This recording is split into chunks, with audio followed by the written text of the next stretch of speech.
Okay, next unit that we're gonna have a look at is the Type B3S, 2-bedroom and studies. Okay.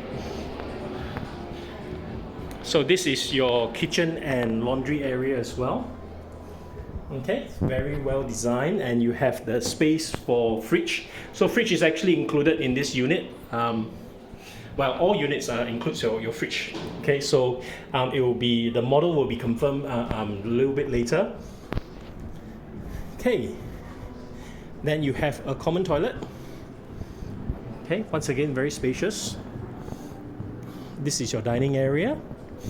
And look at the living area. Okay, so from wall to wall, it's about 2.8 meters. Okay, so actually quite spacious. And this is the balcony area.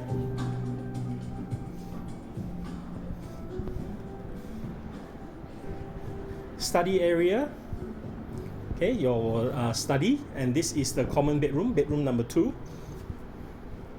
Okay, spacious enough to put a queen size bed.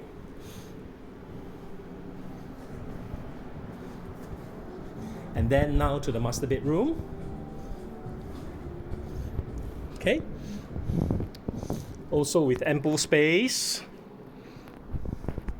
and wardrobes included, and a very spacious bathroom, ensuite bathroom. Okay, for the 2 bedrooms units, it's actually mechanical ventilation.